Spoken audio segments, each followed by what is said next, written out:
Be warned, the following review may contain spoilers, bad haircut, even worse fashion sense, and a backdrop that's absolutely inexcusable. Viewer discretion is advised. Well, good evening, everyone. Welcome to the Horror Snob and this episode of Fresh Frights. I am Michael James. I am the Horror Snob, and this is what happens when doves cry.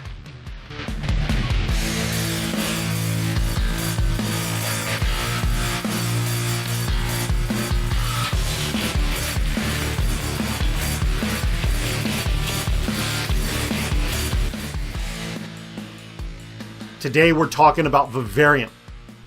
A great movie, a really weird movie to say the least. But before we dig into all of that, take a moment, hit the subscribe button and the hell bell next to it so you can stay up to date with other reviews like this one that'll be coming up. Back to Vivarium.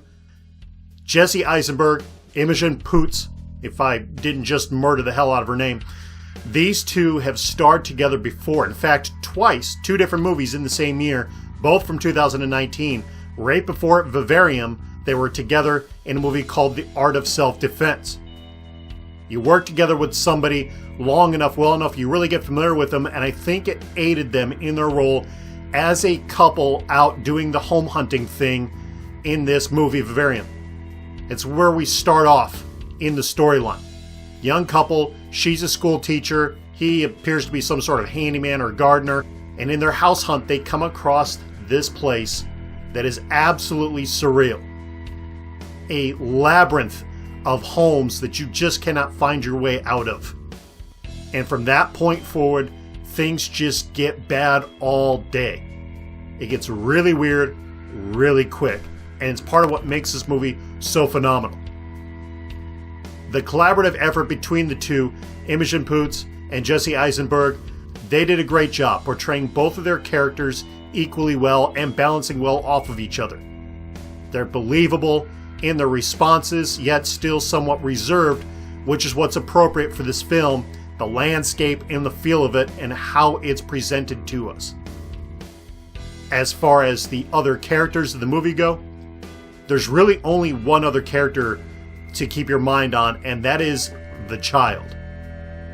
The one they sort of inherit as it is delivered to them in a box upon their front door with a note that says, "Raise the child and you will be released."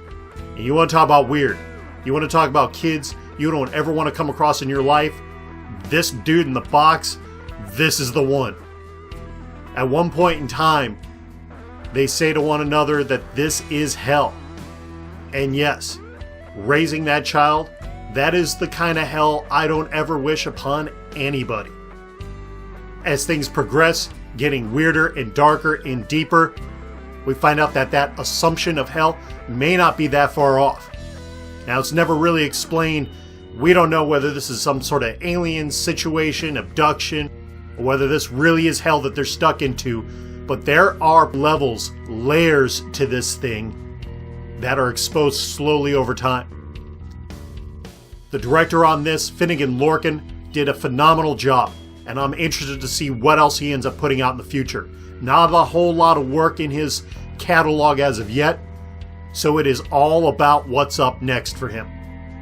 In the end, giving this movie an A-. It is really weird, it is a trip, it is one I'm happy to go down again and again, and I think you will too. You can find it for streaming on Amazon Prime. Go out, watch it, get it. Phenomenal movie. Alright, that's it for me today. Remember, hit that subscribe button and the hell's bell next to it so you can stay up to date with all my releases coming up. My name's Michael James. I am the Horror Snob, and I thank you for tuning in.